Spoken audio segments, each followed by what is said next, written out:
Hi, welcome to the Business Growth Journey podcast with me, Nick Termini. Today, we've got an awesome guest, JB Mason, owner of O'Keefe and O'Malley. JB, welcome to the show, man. Hey, Nick, thank you for having me. Yeah, dude, I'm excited to have you on the show. So first, JB, to get started, how do we know each other? Yeah, we met through a business networking or monthly meetup group where we talk about life, business, M&A, and we've been going to that for a couple of years now, and Yep. I guess the rest is history. Rock and roll. Here we go, onward and upward.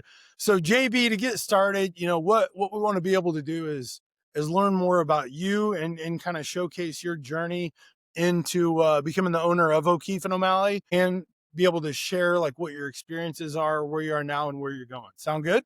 For sure. Awesome. So JB, where'd you grow up? Let's learn a little bit about you first.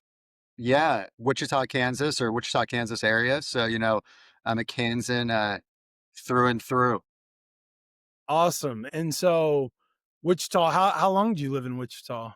I grew up in Sedgwick outside of Wichita, moved Okay. into Wichita when I was in 7th or 8th grade. Then, went to high school there and all of that. And then went up to K-State after I graduated high school. Awesome. You know what I've heard on the podcast, and I'm just curious, what kind of, did you have any jobs in high school, or any early entrepreneurial adventures? Okay. Yeah. This is a great question. So one of my first jobs was at Jimmy John's, just making sandwiches, which is funny because like sometimes I'll make sandwiches at home and like the attention to detail I have, I get made fun of like having to spread the mayo to the edge of the bread and like I'll get like eye level to make sure it's like layered right. But that actually I got that through a side hustle that I did in high school, which was I'd order lunch from Jimmy John's nearby to our high school. Yeah. And I do it for myself and all of my friends. I would literally like sneak. I was always late to the period before lunch because I'd be like on the phone in the hallways, like calling Jimmy John's. The guys all knew me there. But obviously, like I'm going to take a fee for coordinating lunch for 10, 15, 20 guys, right? So I round up, took a fee, and I don't know, didn't make that much money week to week, enough to cover, whatever you spend money on when you're in high school. And Wait, after this is football great. This season, is great. So we're approaching lunchtime. All right, fellas, let's get together. Who wants Jimmy John's? Who's in? Let me get your order. And then you put it together and basically broker the deal from yeah, hunger to food being delivered. yeah, which like telling that story, we'll get to it eventually, but like it makes so much sense how I ended up working at DoorDash like later. Yeah. Always love food, bringing it to people. So yeah, it eventually became a thing where people would just like text me, right? And be like, you ordering today? Like I'm on my normal. So I rounded up the prices. Anyway, yeah, I was brokering Jimmy John's at school. Um, after football season ended my senior year, my parents are like, dude, you're not doing anything. You need a job. So I went over to Jimmy John's and they all knew me. And I was like, hey, my parents are telling me I have to get a job. Can I work here? And they're like, yeah, sure. Why not? So I like did a couple shifts after school and like one on the weekends for like the rest of my senior year of high school. So not like a long thing, but yeah, Jimmy John's. I'm still loyal to the brand to the day, I'd say. That's great. So you mentioned your attention to detail when making a beautiful sandwich. So it's funny how some of our early jobs kind of shape, areas that we're focused on. How did that translate? Like, so one of my first jobs in college was selling Cutco knives. To this day, I take great pride in cutlery and like, all that encompasses, from the design, the tang, how it's clean, what it can, like, it got a little strange where I'm overly excited about Okay. knives and badass scissors. So with that being said, when you look back at your time at Jimmy John's, what has stayed with you? So like you're talking about your attention to detail and making a sandwich. I Wow. appreciate high quality sandwiches. So that's a beautiful skill to learn along the way. Yeah, I mean, I guess in addition to just like my love for food and appreciation of a good sandwich, especially a good Italian, I think like back in the day, like Jimmy John's is kind of I think it's gone through some PE and it's expanded super rapidly, and I think quality control is gone down a little bit there. But back in this was like 2008, 2009, Jimmy John's was kind of known for being spotless, really consistent, high quality sandwiches. All the ingredients were made fresh like that morning. So like we only served like sandwich meat or cheese that was sliced the same day, bread that was made the same day. And so I baked the bread, I sliced the meat, I made the sandwiches, and they always like ingrained in us just like the standards to which the high quality standards we lived up to there, which started like when you opened the door and you walked in and it's spotless, someone always had to say, "Hey, welcome to Jimmy John's." And since that was a rule, it was usually all the staff was yelling, "Hey, welcome to Jimmy John's." Yep. We were fast. The sandwiches were consistent. The mayo always spread to the edges, always made perfectly. And I think just like that level of attention to detail, customer service is something I really came to appreciate through that, and something I kind of always notice when I'm in restaurants, or like when I was at Jimmy John's recently and they weren't living up to that standards. I wanted to like go up to the register and have a conversation with them, but I realized not my place, but I noticed. That's great. But it's true, right? Like the conviction and loyalty you had from learning their process and what their standards are, that to this day you go in, you're like, ah, right? You just see it differently from that point. Yeah, like I think if you're going to do something, then do it right. You know. Yep. So if you were to make a sandwich right now for lunchtime, or I guess we're a little past lunch, but what's your go-to move? What are you known for in the Mason household? Dude, I didn't realize this podcast was going to just be about sandwiches and Jimmy John's, but lately I've been making just a pretty basic like club. Usually Colby Jack or cheddar cheese, like obviously mayo, lettuce, bacon, some turkey, a tomato. Keep it pretty basic. Sandwiches are awesome because I feel like it's almost a analogy for business. Like it doesn't have to be super creative. It doesn't have to have a ton of ingredients if you do it really well and you have super high quality and great attention to detail. Like a lot of times in like almost any endeavor, that's enough. So are you toasting the sandwich or cutting it in half? Like what's the finishing move here? We'll get like sourdough from farm to market, and I'll take two slices, put them together like this, and put them in one slot on the toaster. So the outside's crisp and the inside is warm and a little soft. And then you spread the mayo all the way to the edges and get the cheese on there while it's still warm, so it melts slightly. And that's a good. JB, that's beautiful because it shows your attention to detail and how you value what the standard is, right? And so that translates in all aspects of life, business, whatever. So okay, now you're at Jimmy John's. What next? Yeah, I mean that was like That already had helped develop some great lifelong skills and thoughts, right?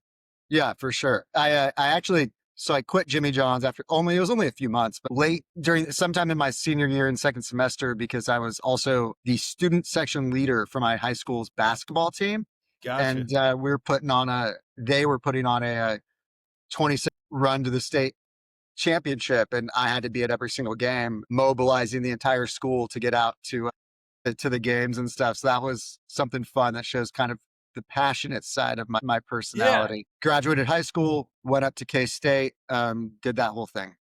So at K State, what did you go into it with in mind, and what degree did you leave with? I think I went into it just wanting to drink beer and have fun. And was that achieved? Yes, I joined a fraternity. One of the best decisions I made there was like I was in between a few fraternities, and I actually basically let the deciding factor be the one that I thought was a little bit more focused on academics. It was still like a major party house, but they also balanced it with like caring about sports and caring about academics. And certainly, especially my like freshman year, I was just all about, you know, having fun and all of that. But there were some mentors in the house who started helping me ask myself and answer questions about like, what do I want to be? What do I care about? And guys who would just grab you by the shoulder and be like, hey man, let's go to the library tonight. What do you got coming up? Do you have a test next week? Anything going on? Like, yeah, just come study with me. Like some of those good kind of resources or mentors to lean on. And I started to realize like I liked being good at school. I like getting good grades. I like learning. So I started figuring out how to balance like social life in school, and Yeah, I studied finance and accounting. Finance and accounting. So did you go into it wanting to get into finance and accounting, or is that something that kind of found you after going through gen ed? I knew I wanted to go into business. Yep.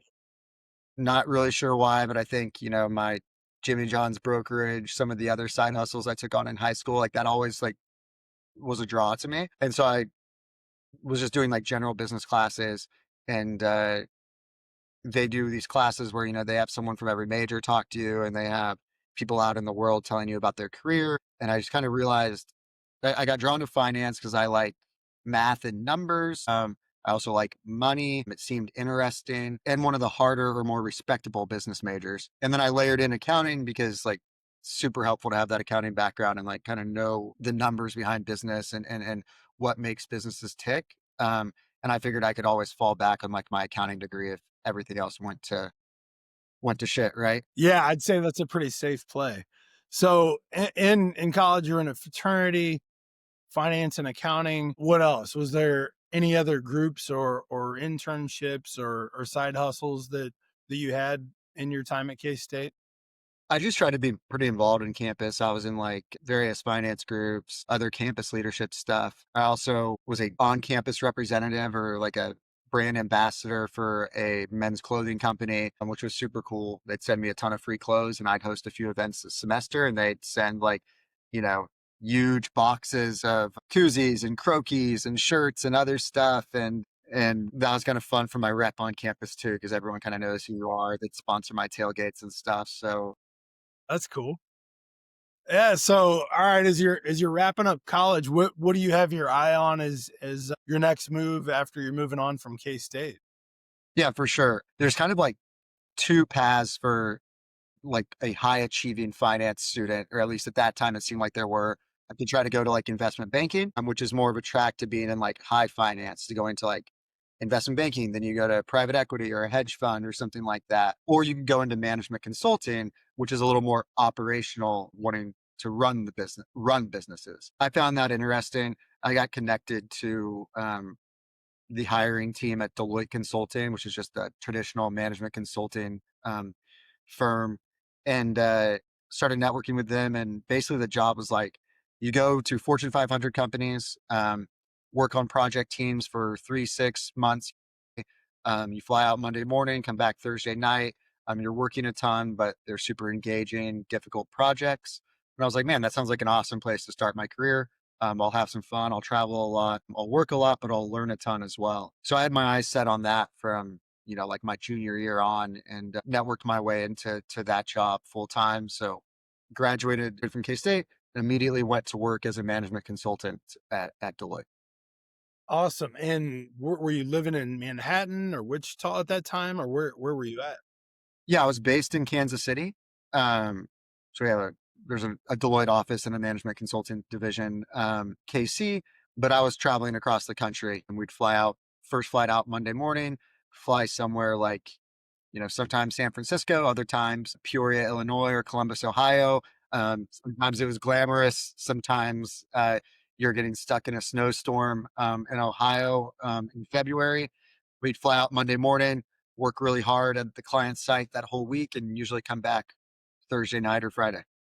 So as you're developing into the real world or grown up world or whatever you want to call it after college, what was it like going from growing up in Wichita, then going to school in Manhattan to then moving to Kansas City? Did you already have a lot of friends here, or what was that experience like in general? Yeah, I mean, easy. KC has always been like a second home to me. Most of my friends came to work jobs in Kansas City when they graduated, so had a strong base. I mean, when I was living here, I lived in a 3-story, like 100-year-old house outside of Westport. There was 5 of us there. Our cleaners literally called it the frat house. So it was almost an extension of college. I did about 3 years at Deloitte. And I actually, after I left Deloitte to move to Austin. So it kind of uprooted my life like in my mid 20s. Yeah. And that was an adventure for sure. So if before you left Deloitte, did you find any mentors, or what is it in that experience that helped you grow as a person and a professional? Yeah, for sure. I mean, one of the best parts about like working at Deloitte or just any large firm like that when you graduate is like their commitment to training really. training and education. Like they don't come and set you into a project team and say, figure it out. Like you have a few weeks training before you're thrown into any work. You have mentors on your project teams, you have firm mentors and people really helping you understand really just like how to be a professional. Yep. And how to operate professionally, how to do really good work. That's the other thing with a place like Deloitte is the bar for your work is very, very high, like it's super high expectations. And so that was really something that was ingrained in me from the start is like, we're delivering these Excel spreadsheets, these PowerPoint decks, these presentations to like executives at Fortune 500 companies. It has to be not just good or really good, it has to be perfect. Like you couldn't have a period or a comma in the wrong font or the wrong size, right? Every single line had to be aligned perfectly. So just really ingraining that like attention to detail, like that quality of work output, I think was something that I got from Deloitte that was super helpful. Yeah. So my first, I spent the first 15 years of my career in the corporate world, and you're exactly right. Like, right out of college, I worked for a company called Shaw Industries, and we had 6 months of sales and corporate training down in Georgia. I mean, at the end, I learned fuzzy side up, right? But all the things that help you understand what the standard is to be a professional and to grow into what your career could be are a great way to set off the start of your career. Because if you start out where the standards aren't high, that's really kind of what's going to lead you into the world, right? And so it sounds like a great start to your career of being able to understand, like even what you said at Jimmy John's, where the standards are high. And I'm guessing you're a pretty competitive person where the standards here, well, I got to be a couple clips above that. And so the level that you're start out operating at right out of school is awesome to set the stage for your career and what your growth pattern is, right? Yeah, for sure. It's kind of a blessing and a curse because like to get hired at a place like Deloitte, like they hired 5 or 6 people from K-State a year, literally only one person from the finance department. So like I was the one person my year, right? And so I might have had a bit of a big head or some confidence in myself going into that. But then I have 250 other people in my start class that were all that one person, right? That all think like I am a hot shot, if you will. And so you kind of get set in your place because someone has to get a below average rating. A shit ton of people have to get average ratings, right? Not very many go above average, but that's also kind of fun of like being surrounded by people who are just as driven and as ambitious, hardworking, and as capable as you are. It's also invigorated and motivated.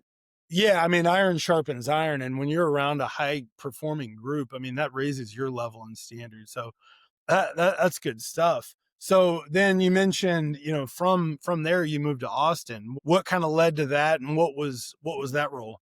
Yeah. So management consulting is kind of like up or out. And so after 3 or 4 years at Deloitte, you're expected to either decide that you want to leave the firm or most people go get their MBA.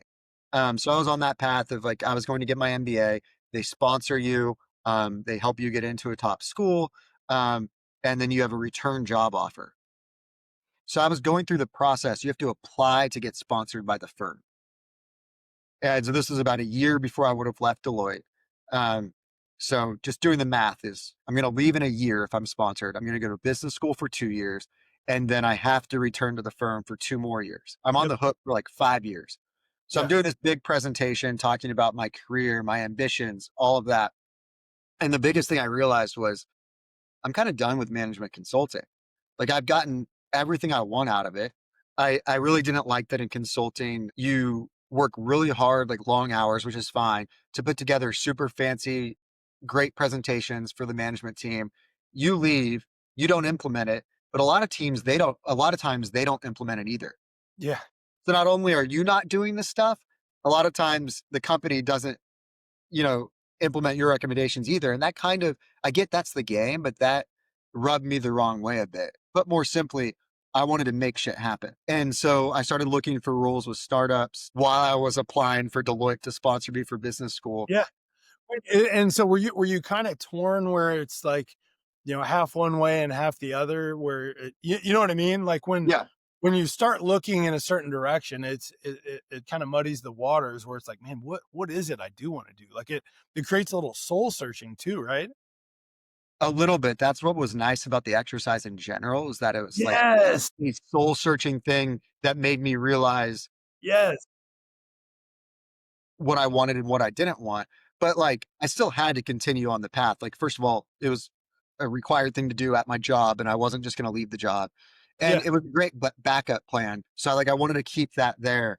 But it was kind of a surreal feeling, especially because like when I went in to give my presentation to company leadership, I think I was in like final rounds of my DoorDash interviews.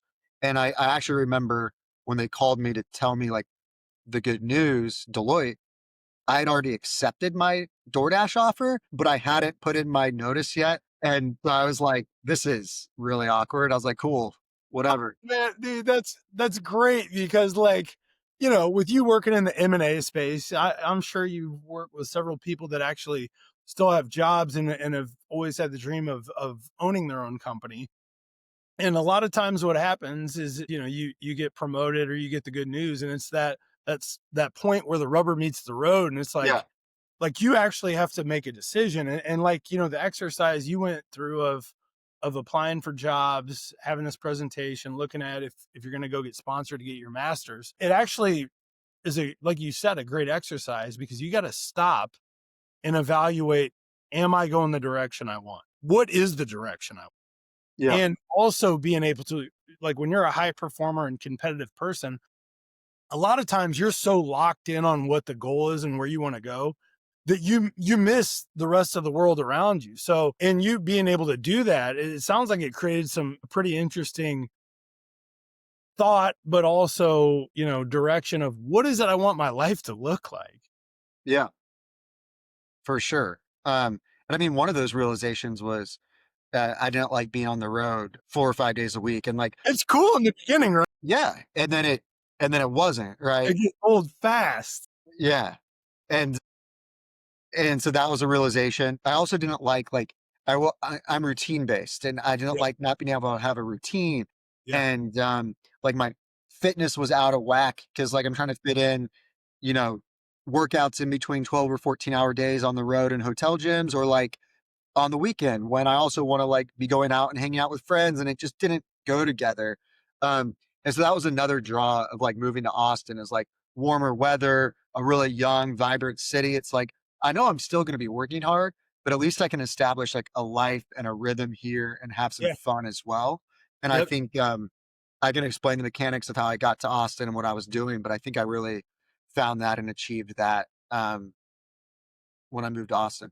That's awesome. So walk us through that. What was it like? You know, I mean, you're living in frat house part two on in Westport, and then being able to pack up and go to this new exciting opportunity. What was that Yeah. experience like? And you know, I've lived, I think, in 5 different cities around the country, from the East Coast and the Midwest, and it's pretty wild when you move somewhere without really knowing anybody, Yeah. and you bet on yourself, and then Friday night hits, and you know you've had all your meetings, you're excited about all the stuff, and then it's like, now what? Yeah. We had Oh, shit, I don't know anybody.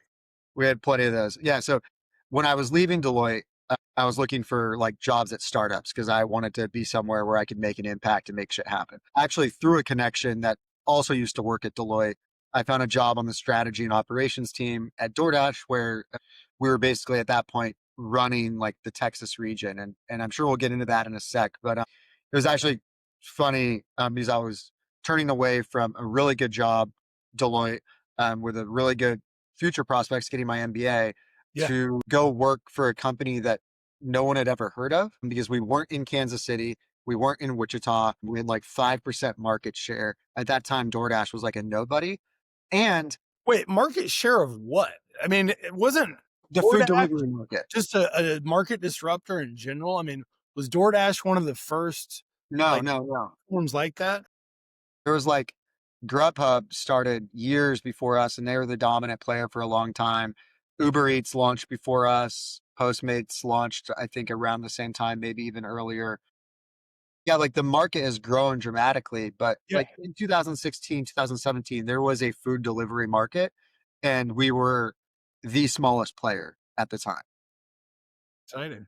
And so the funniest thing about that is I was also going to my girlfriend of less than a year and her parents and saying, "Hey, I actually think we're going to move to Austin." And in hindsight, I can't believe that she agreed. But we went on an adventure. But it was really nice, that I had my girlfriend, now wife, along with me. Now wife. Um, So it worked out. That's a beautiful part of the story. yeah, so it did work out, and we moved down and we lived like in Austin for about 5 years while I was working at DoorDash, and yeah, we had a great time. I think one of your questions was about like making new friends in a city, but wherever you want to go next, Nick, I don't know. Yeah, no, I think also that's a good point because your business and your personal life are connected. And if you and your girlfriend at the time moved down there, I mean that's the ultimate. Oh, you're moving in together. You kind of nervous about moving somewhere new in all life, but like, did that create an opportunity for you guys to really grow together? Oh yeah, 100%. Um, eh, yeah, definitely. I mean, it was a great experience, and I think for definitely the first few months, I think it was that we certainly had those Friday nights where it was like, man, what do we do now? And we'd usually like go out to eat together and grab drinks together, but it was a bit where like Yeah, we didn't really have friends, or we yeah, tried to force, we were like, oh, we heard these people that were our age at K-State or anywhere or are from KC are in town too. Like, let's get drinks with them, or let's go meet up with these people. And, a lot of times when you're trying to make new friends, it's like, it's hit and miss. Some people you connect with, some people you're like, I don't know if they're going to be it. yeah. Um, so it took a while. And we actually ended up finding our first real friend group down there through tennis. I picked up tennis, so I wasn't on the road anymore. I started playing a ton. I actually started a team, so I was like captain in a tennis team, and I had like one of the coaches out there helping me at the tennis center, helping me put together the team. So I had quite a few guys on my team that I didn't even know. I was just like, I think this is a good thing to do. And we were playing one at a meet one afternoon on a Saturday. And when it was over, I just like went up to one of the guys or a couple of the guys that seemed cool. And I was like, hey, my girlfriend and I are going down to Rainy Street after this to get drinks. Do you guys want to come with us? And they're like, yeah. And so like we leave, I get in the car and I'm like, hey, we're going down to Rainy Street to get drinks in a couple hours. Like, be ready. Like that was not a plan, right? Like I just Oh came up yeah. with it. Oh no, dude, yeah, 100%. I remember I lived in Virginia Beach and I was like 23 years old. My dad is like, how's it going? Have you made a lot of friends that are guys? I'm like, yeah, dad. I go up to a guy in a bar and I'm like, hey, you want to become friends? Like, what? How do you do that, right? And It's so weird. you're right. Having common interests, joining groups, and it's kind of awkward. But once you do it, you also build confidence because you're out. It's you're out on your own and with your girlfriend, future wife, and you learn a lot about yourself through the uncomfortableness of all the things you've thrust yourself into in a new area. I mean, everything's exciting too. It's like what's my grocery store, right? Like there's Yeah. all these things that are new and exciting, but kind of scary at the same time. So at DoorDash, what was your first role and what got you rocking and rolling? Yeah, I think the overall, like DoorDash, I kind of joke or say that like DoorDash was like my MBA, but I think Yeah, that's really true. And the company grew tremendously while I was there, and I got to kind of grow with the company. yeah, Early on, the team structure was like really interesting. So we had this like hub and spoke model where like all the corporate functions were in San Francisco, where headquarters was, and we had 10 or 12 regions across the country. The regions were a lean and mean strategy and operations team. So there'd be like a general manager, and then three, four, five people working under him. And that was the team I was on. And our goal was just number of deliveries performed each quarter. Everything in a food delivery company rolls up to that, right? And we weren't just tracking it at the quarterly level. Like quarter goes into month, goes into week, goes into day, right? And we would just be looking at the numbers, be like, okay, you know, we're missing in our numbers in this neighborhood. Let's dig into that. Let's figure out why. Let's go fix it. Let's see if we can figure out a fix that's scalable to the rest of our region or the rest of the company. So early on, I mean, I was forecasting like delivery volume on a daily basis and then looking at number of drivers we were expecting to have on the road and if we were going to have too many or too few in various areas, or all the other metrics that go into that. I was running consumer marketing campaigns. I was building sales lead lists and actually like occasionally going boots on the ground, selling restaurants, even though that wasn't part of my job. So we were really just doing all of it. I mean, I was even one of my funnier stories was I spied on a competitor and I signed up to be a driver for one of our competing companies to see what their process was like and what we could learn Secret from them. shopper, man. Yeah, we were just doing it all and it was awesome. So, and how many people were on the team at that time at DoorDash? There are 300 employees total, probably. Yeah. Our local regional team, I think there are 5 or 6 people in strategy and ops, and that's kind of the business, like running the business side. And then we had probably 4 or 5 salespeople covering the whole region as well. So there's like 8 or 10 of us working out of, at the start, it was the back half of a house in South Austin. And on my first day of work, I showed up a little bit earlier than everyone else. I was on the corporate schedule, and there was a homeless woman sleeping with her guitar in front of the entrance to our house, which was just the back of a house with a gravel driveway. It was a stark difference from like, Fortune 500 pristine office buildings and 4 and 5 star hotels. It was Okay, so as you're doing that, like what's going through your head? Like, did you have those moments of like, what have I gotten myself into? Or was yeah. it more like the renegade part of you? It's like, this is cool, man. I like it. It took me a bit to get used to it and kind of embrace it. I was very much like in like corporate mode, and I wasn't ready for just how gritty it was going to be. And I had to eventually I like really leaned into it, but I'd say the first few weeks or months even, it was a little bit like we worked really hard in management consulting, but it was very hierarchical. And, the partner says, I think we should do this. And the senior manager says, okay, then we'll do this. And then he gives it to the manager who gives it to the senior consultant who gives it to a consultant who then goes, tells the analyst, hey, go build this slide or make me this model. Right. And at DoorDash, it was totally different. It was like, hey, uh, I think something's off in, uh, in the Haloti submarket outside of San Antonio. Can you go figure that out? And I mean, the first time I was told something random like that, I was like, what? Like, what are you, I don't know what you're saying. What are you talking about? Tell me to do something and I'll go do it and I'll have it done quickly and really well. But that ambiguity was really hard to This is adjust to for beautiful, a bit. JB. So you're exactly right. So like I told you, I was in the corporate world for 15 years, and the amount of resources you have to pull a report, to for customer service, for distribution, everything's specialized. And it's, fulfill your part of the pie. And it's a small part because you have a full team around you and hierarchy built out. And then when I quit and I got into commercial real estate, it was like the Wild West, man. I mean, we I remember my broker's like, "Yeah, go ahead and build out this pro forma, and then here's what you do." I'm like, "Wait, who fills out the spreadsheet?" She's like, "You." What do you mean? I don't Yeah. spreadsheets. I go sell shit and make stuff happen. And I was in a meeting, earlier this week, and we were talking about what it's like going from corporate to then owning your own company. And it was a gift for me to have that progression from going from corporate, being able to learn all this cool stuff, had tremendous mentors and amazing experiences, to then get into, local business, small, medium size, whatever you want to call it, and realize, learn how you have to wear so many different hats to actually sell, fulfill, and, create a great experience overall, and from soup to nuts. And then starting my own company, where I don't know that I could have gone from corporate to not being able to be the person that understands and is comfortable wearing all hats, to going from corporate to starting my own company. And I think that's a gap that, some people could go through shock, not having that bridge to understand what that's going to look like.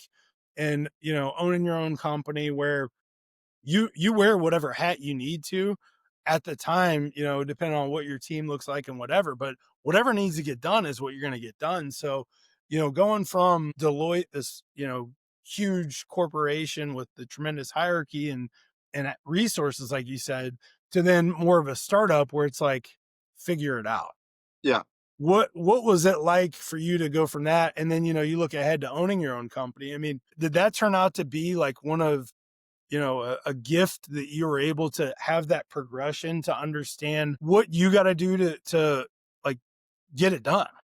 100%. I mean, DoorDash was an absolute crucial step for me because, the gloves kind of came off and I just started to realize like nothing's outside of your scope. You have to just figure out how to get it done. And so, but when you take Deloitte and DoorDash together, it was a great blend because Deloitte taught me this like really high bar. It taught me how to make awesome spreadsheets, killer slide decks, how to behave myself in a room with executives and present to CEOs, and how to act professionally. Right.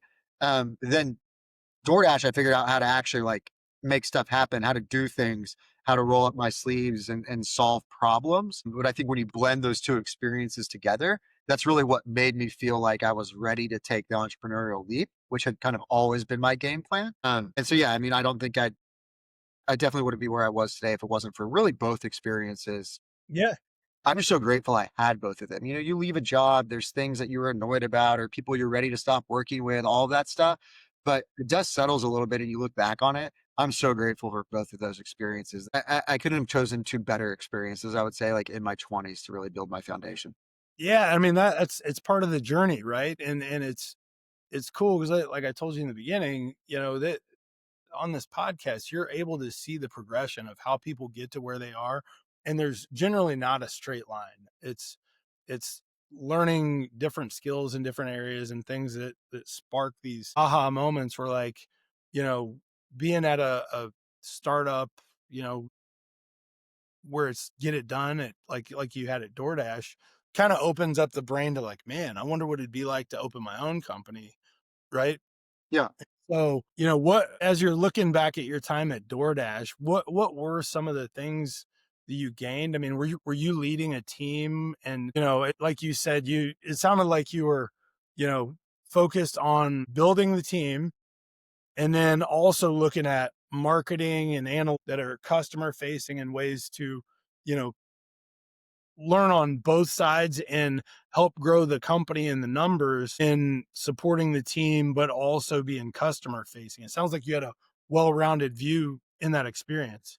Yeah, I mean, I can take next to no level of credit for the insane success DoorDash has had, but it was absolutely awesome being along for the ride and learning and growing and feeling like I probably worked on a few projects that I'm pretty sure are still being used today. So early, I was talking about that early on role. I was working on all three sides of the marketplace, Yep. one person of a 5 or 6 person team. I wasn't the general manager of it or anything. I was just, grinding, getting shit done. This is still pretty early in my career. Eventually, well, one of the more interesting or roll up your sleeves, get shit done stories was that we were struggling in Oklahoma City. We're just not getting off the ground. We'd launched the market a few months previously. Digging into the numbers, somebody on the team realized our restaurant selection just sucked. And you don't have good restaurants. You're not going to bring it customers in. If you don't have customers, you don't have enough volume for delivery drivers. The flywheel can never get moving. And so we were like, what are we going to do? And somebody just said, like, well, we're going to go up there and we're going to go sell some restaurants. And none of us were salespeople, but we built a lead list, spent a week sending emails, making cold calls, setting up some meetings. The next week, a few of us drove up to Oklahoma City and pounded the pavement, went to the meetings we had scheduled. And in between meetings, we went to random strip malls with multiple restaurants and walked in the door and said, hey, can I talk to the general manager? And that was an awesome experience. I absolutely hated it, but it was like totally foundational. But what that led to uh, was there was one restaurant that was like a 10 location pizza chain in Oklahoma City, and they weren't ready to sign up, but there was like a path to getting them to sign up. And so I spent a few months working on that. When we eventually hired a sales rep in that region, I like onboarded her to the process and was like, hey, you need to go close this down for me.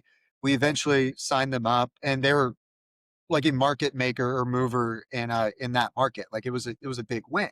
And I thought that whole like sales strategy piece of it was really interesting. That kind of opened up a role to run sales strategy for the Texas region. So I was doing that, but across all 10 or so markets we operated in. And helping identify the best restaurants, figuring out how we're going to pitch them, coming up with unique ways to close deals, building tools for our sales team. That opened up very shortly after that a role to do that same thing, but nationwide. So my last 2.5, 3 years at DoorDash, I was running sales strategy for our entire outside sales division. Um, I had 3 or 4 people on my team, but the outside sales team had like 200 reps or so. Uh, and I worked directly with the leader of that entire team to kind of run the business side of the sales team.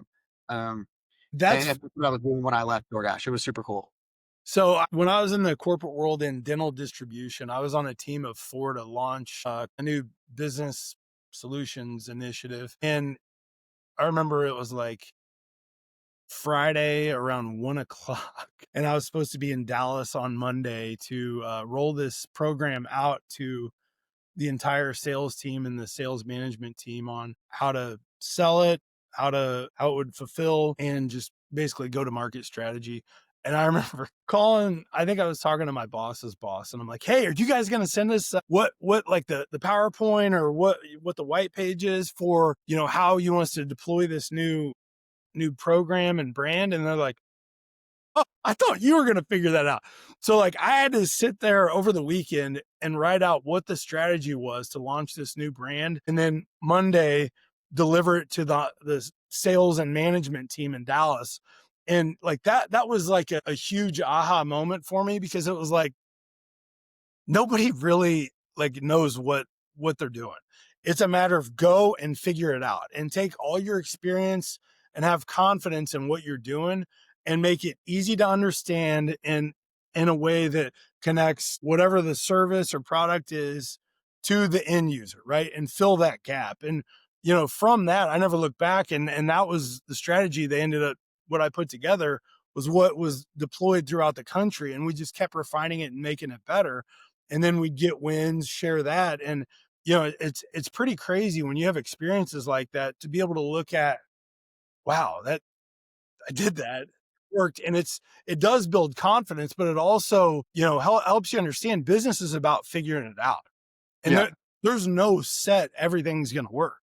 for sure. So you said something really interesting there about like not really knowing what you're doing, but figuring it out. Yeah. I think that was one of my favorite things about the DoorDash culture in general is that we had, one of our core values that we really embodied was like just getting to the lowest level of the detail, peeling back the onion till you get to the real root cause of something, and then creating a solution from first principles. And so we had a lot of people that were really smart, really hard workers, really creative in roles that on paper they were not at all a fit for. Like me, I was in a role like if you saw the job description online, it would probably require 10 years of experience, with 5 of those being in sales operations. I'd never done sales operations, but the way we looked at it then was that was a plus.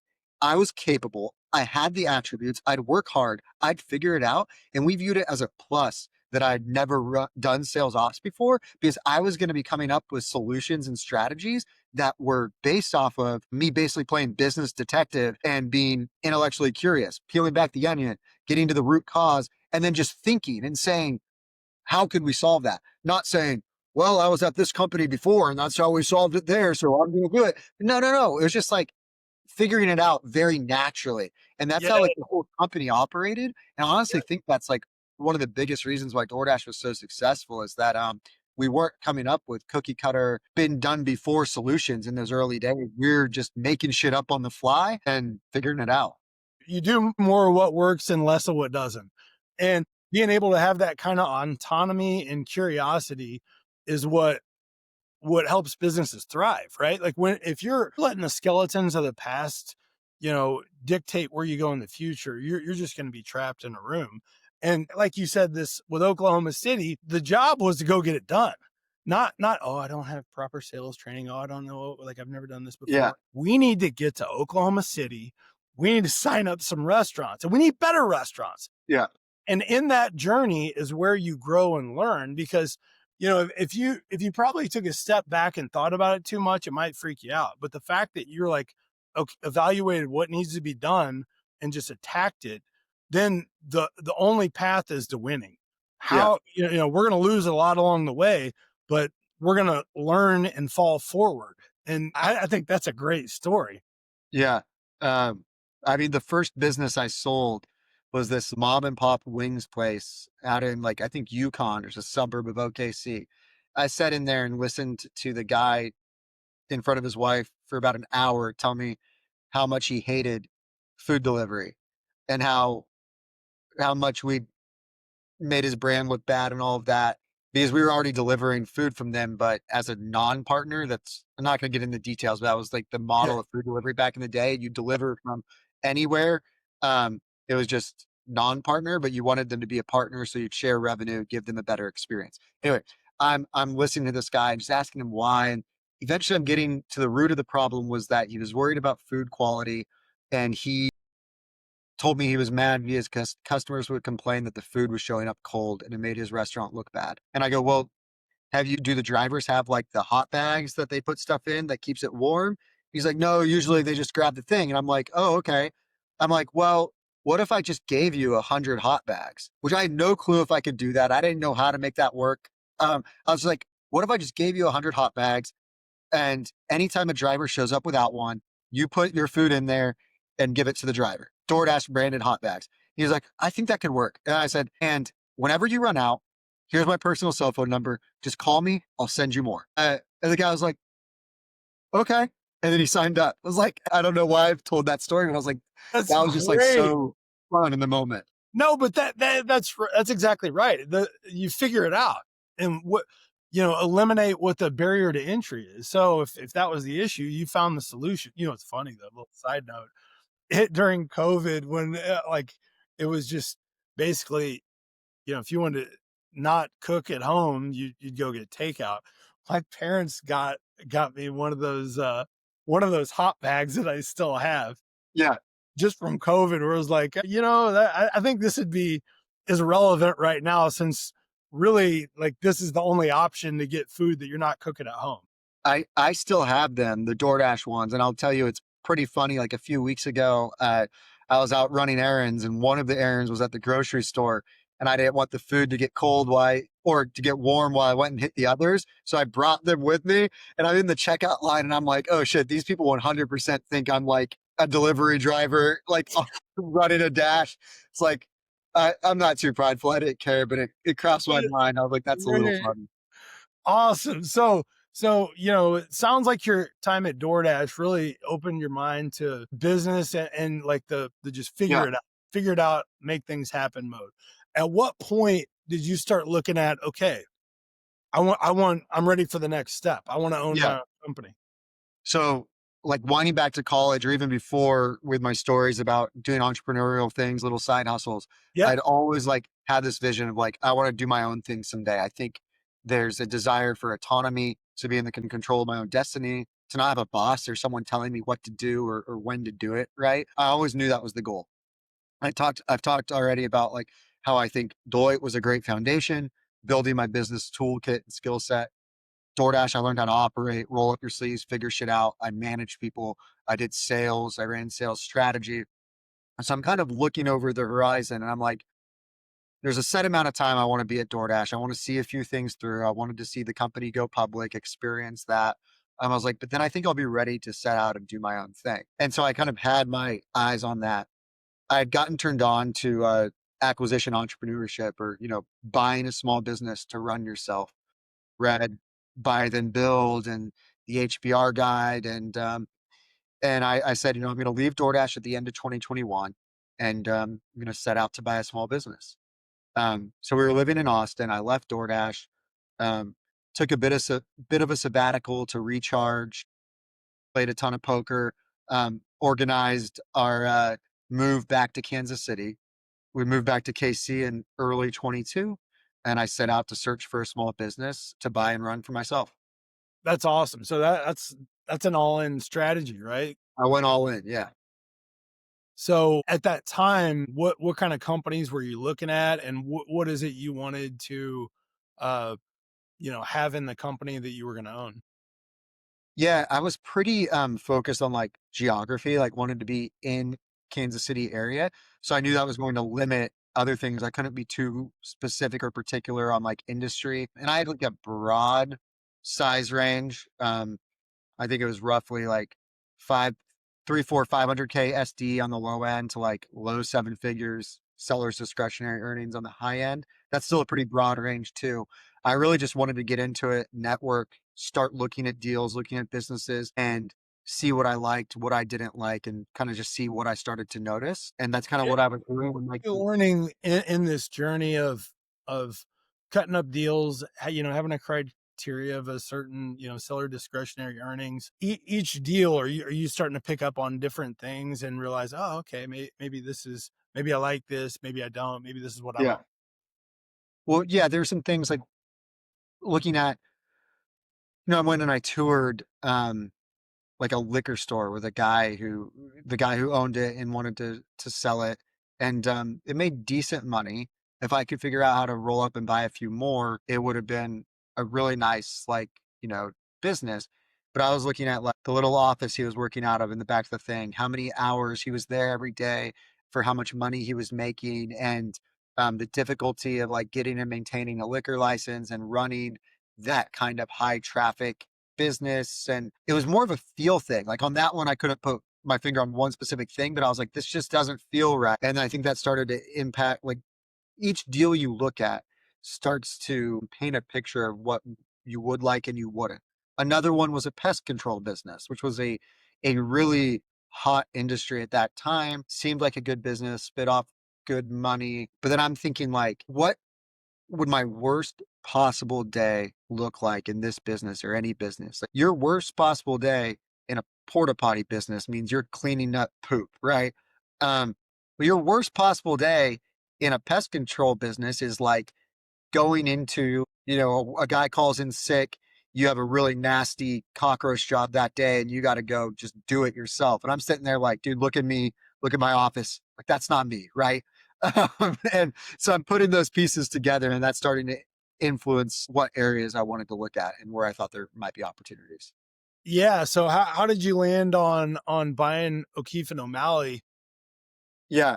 So I still wasn't all the way there. Like I didn't ever put together a search of like, I'm going to go buy a business brokerage, or we prefer to say mergers and acquisitions advisory business. Like that's not really a traditional like segment, but I thought I could be suited for professional services in general.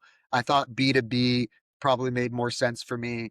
I thought I'm much more of like a white collar than blue collar type. So I had all those things. And really the way you find deals is you go talk to all of the guys who have deals, all the M&A advisors, all the business brokers, and build those connections. And not to knock any of my competitors or anything, but I noticed opportunity there. I thought, um, I thought there was opportunity for someone to come in and offer a differentiated, higher level of service. It kind of seemed like the industry where a lot of people say, this is how we've always done it. I love those. That's opportunity, right? Yeah. And it's also like business brokers a lot of times are compared to like used car salesmen. And you can take that as like, oh man, I don't want to be compared to a used car salesman. Or you can say, wow, I'm in an industry where everybody talks shit on these guys. What if I'm one of the good ones? How much opportunity could there be there? Because the economics make sense. So I've been kicking this idea. Like it was kind of like I'd actually brought it up to my wife and I was like, hey, running deals for small businesses like sounds pretty cool. I was doing some research and I was like, it's super heavy relationship based business. So it could take years for me to find any type of work. And then it takes a year or more to run a deal as well. And I'm like, man, this is a really long game. I just moved back to KC. I don't have much of a network. Starting this from scratch would be really, really difficult. Around that time, I talked to the previous owner of O'Keefe and O'Malley. I wanted to look at his just more traditional small business deals and he actually said, hey, man, look, I think you'd be a really good fit for this business. Your background makes a lot of sense for it. You seem to have the demeanor, the skill set. We've been around 40 years, but I'm trying to retire. I want to move out of the state to be closer to some of my family. Would you be interested in taking over my business? And it was just one of those light bulb moments. I kind of already thought about it, but the reason I had dismissed the idea, like all the reasons I dismissed the idea were solved by taking over an already existing business. So I was like, well, yeah, like actually I do want to do that. And that was also pretty early in my search, which was nice because like I knew the search could take a year or two or longer. And instead, like I just pulled the trigger, jumped in. Maybe it wasn't the absolute perfect opportunity, but I knew I'd learn a ton more by rolling up my sleeves and operating rather than just like continuing to search for years and years, you know? Yeah. So you know what's cool about it too is, when you're working with searchers, you've walked in their shoes, right? Like in, leaving DoorDash and going through, what it does take to find a company. I mean, that's a journey in itself, right? And it's one thing to be able to sit and kind of say high level, here's what it's going to look like, but you lived it. Yeah. Ups and downs, the frustrations, there's a lot of different emotions that come from that journey, right? And also the things that you learn along the way, right? Like I here's what I like about this business, but here's what I didn't. Here's why I do or don't see myself in that position. I mean, just like you were talking about with the liquor store or pest control company, the numbers and some of the things on it may look good, but at the end of the day, is this where you see yourself? And you being able to go through that, I'm guessing is very valuable for helping searchers, when they're on their journey, right? Yeah. No, absolutely. And I think that's a really good point. I still view myself as a searcher, right? I was a searcher. I found a business. Maybe I'll do it again someday. So I really view myself as a searcher. And I always try to look at deals from kind of the buyer's point of view, Yep. which I think makes me a better advisor for my sell side clients, right? Because Yeah. I know how to look at it from the other side of the Yeah. table. You reverse engineering it. Yeah, and I know how to empathize and kind of act like I'm or be in the shoes of the person we're trying to get to buy the business. And I think that also helps me build better relationships with the buyers and just makes deals hopefully go better. But it's also an area I'm really passionate and excited about. So I've been trying to do more to work with buyers and do, we've been doing more buy side searches, also other forms of consulting. I just think it's really interesting and it's super motivating to work with guys who are like, who want to make the same leap I did and that you've done of wanting to go control their own destiny and figure out how to do something for themselves. I love talking to those type of people and helping them figure it out. Well, and it definitely makes you more relatable, since you've gone through that journey, but also understand the peaks and valleys of it and helping somebody that's in that journey navigate from where they're starting to get to where they want to go. And, I've already had the chance to see, how you continue to build on those relationships after a deal's done or with the people that you work with. And it's cool to see because, like you said, this is your passion, right? Like this isn't really owning your own company, but especially being in that M&A space, you've got to be curious. And like what you were talking about earlier is, you had a curious group. And when you're curious in business and want to learn and always have a growth mindset, it's not a 9 to 5 job. This is basically your life, right? And you're working on these things when other people are sleeping. Yeah, for So sure. what is it, in this journey, as you look back, what is it from where you started in buying O'Keefe and O'Malley? How have you grown as a business owner and just in the M&A space? That's a good question. I don't know, man. It's a constant journey of growth, or we're constantly. I feel like I'm constantly in pursuit of something better, or constantly chasing something that like I'm never going to get because the goal line keeps shifting. Of like I'm always just trying to be a better version of myself, and so it's an interesting question because I look back and I know in my 3-ish years of business ownership, I have made I've grown like the level of personal growth has just been absolutely insane. The highest growth period of my life for sure. But then I look at myself right now and I'm like, man, I still have so far to go. Like there's still so many things I can be better at, still so much I need to do. I think that's what's great about the journey is like if you're there's no stagnation. You can't afford to be stagnant. You're always trying to get better, push yourself to grow. I have to do it all. I've learned how to get decent at networking, sales. I've looked at 50 or 100 plus businesses, and all of that. That's, really helps round out my understanding. But really, the best part of being in the game is that you have to keep growing. Yeah, so growing up, my dad would always hit me with the quote of the more you know you don't know. And each, it's so true as you're, in this ongoing quest of growth that, each new opportunity opens three or more new doors of of ways that you got to continue to accelerate and grow. And I mean, it's fun. Yeah. I I feel like I know 10x, 100x more than I did last week, last month, last year, a Yeah. decade ago. But I also at the exact same time feel like I know nothing. But the one thing I do know, without a doubt, is that I'll figure it out or that I can figure anything out. Um, and I think that is also a skill that's honed by pursuing something for yourself. Is like you build that confidence and that muscle of like, I don't know. I might not know how to do this, or I don't know what's going to happen, but I know I'm going to make it work. I know I'm going to figure it out. That's exactly right. So, as you just talking about O'Keefe and O'Malley, could you kind of talk about, some of the individuals and companies that you work with? Yeah, we've been around in the Kansas City area for about 40 years. We help buy and sell businesses. So we're usually working with businesses that do between $1 and $20 million of revenue a year. Um, these are going to be local, good, profitable businesses, distribution, manufacturing, professional services. There's not really a set industry we work with. It's more geographical based, but we want to work with great local businesses. And what we do is if you're wanting to sell your business, usually to retire or just exit and enjoy the fruits of your labor, we run the entire process of selling your business from start to finish so that you can keep, running your business or doing whatever else it is you do. Run a really tight process that makes it more likely your business sells and achieves a great valuation and we find a buyer that you're going to be proud of selling your business to. So that's sell side.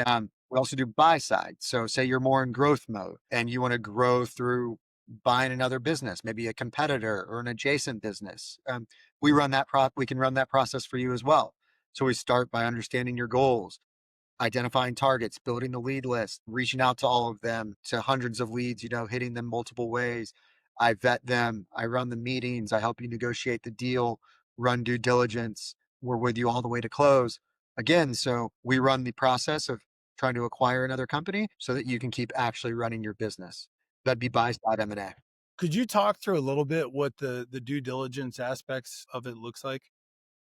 Yeah, that might be a whole nother podcast. Just real high level of what Yeah, goes into that, because there's a lot of different components in it, right? And so, what is it somebody that's, just starting out looking to buy a company or sell a company, what are some of the components of that would just be good for them to know about? yeah, it's essentially the process of peeking under the hood to make sure everything seems right. Like the car's actually going to run when you put the, the keys in the ignition. I think the level of detail you have to get into in due diligence kind of varies on the deal. The size of the deal, smaller deals might be some light financial diligence to make sure there's not fraud, looking over contracts, making sure employment agreements look right, stuff like that. Bigger deals, it's going to be feel more like a colonoscopy. Or I think it always does, but I guess the level of intensity, Yeah. there's probably a joke to be made there that I'll avoid. But yeah, I mean, it's really peeking under the hood, looking at contracts, employment agreements, finances. Making sure you're buying something that is operating cleanly, not fraudulently, that's going to keep working after the current owners leave. Yeah, I mean, so the reason I asked that is because, when you're looking to buy a company, having someone that's a professional, that this is what they do, they know what to look at, what to look for, is a critical element of it, because there's a lot of, potholes out there that you could really get hurt on if you're not don't have a trusted advisor, right? Yeah, yeah, no So doubt. JB, to wrap up, what's something that you would tell, and this is interesting because you actually work with, you know, first time business owners at times, or people that are scaling. What is advice you would have for them as they're getting started, or somebody that's looking to grow and acquire additional companies? to what they already have. I mean, I think you need to be really dialed in on your why and like why you're doing it. I think like a lot of guys who are going to leave, like want to leave really cushy W-2 jobs to go buy a business. And a lot of times I question like, why could you achieve this goal or like what you're trying to satisfy in a different way? Because it's not for everybody. Um, and it's super tough. It's super risky. Signing a personal guarantee on a multi-million dollar business is no joke. So really understanding why you're doing it's important. And that's just as important for companies like wanting to grow through as well. Are you doing it because you've seen and you heard your competitors do it, or you've read something about it in whatever blogs or you're reading or podcasts you're listening to, like, does it actually make sense for you to acquire a company? Why are you doing it? What value is that going to add? How are you going to integrate that company? You really need to be thinking in detail about this. And this also goes like for sell side. People we're representing that are thinking about selling their business. The number one thing I look at is all right, why are you selling your business? Oh, I want to retire. Well, that's not good enough. What are you going to do when you retire? Why do you want to retire? What is your life going to look like? How much are you working right now? Have you thought about how you'll feel when you're not going into the office and you're head honcho from 8 to 8 every single day? How's that going to go for you? Because that's like the number one indicator on if a sell side deal is going to go well as like if the owner is actually truly ready to sell. And so like bringing that all together, we are looking for motivated sellers who have a clear reason that they're selling and a clear desire to get out of the business. Ideally, not a negative one, not I'm sick and I have to sell it because I may not be around in a few years. That's terrible. If you're in that situation, we'll help you. But ideally, it's like more optimistic. It's like I want to get out of this business to enjoy the prime of my life with my wife. Before we're too old to keep traveling and stuff. And I understand what life is going to look like when I'm no longer running this business. That's a great reason. On the other side, like we want to know why buyers want to buy the business. Why do you want to buy this specific business? Because eventually things are going to get hard during the deal. There's going to be tough conversations. If you're kind of excited about the business or kind of excited about buying a business, you're probably not going to close the deal. So we're looking to match motivated buyers and sellers. That's great. I mean, so JB, how do you know, whether it's a motivated seller or a searcher, how do they get in touch with you? Yeah, I'm on LinkedIn, JB Mason. I'm on Twitter at JB Mason underscore, I believe, or just search for JB Mason. That's where I'm usually spitting hot takes is on Twitter. You can also find me at our website, ok-om.com. So yeah, LinkedIn, Twitter, or, Keith O'Malley's website, ok-om.com. Well, JB, thank you for joining the Business Growth Journey podcast, man. It was awesome having you on and sharing your great experiences. And like we talked about in the beginning, it's obvious to see with your passion and curiosity and interest and just drive overall how you've gotten to where you are. And man, it's awesome having you on here. Awesome. Thank you so much for the time, Nick. I really appreciate it.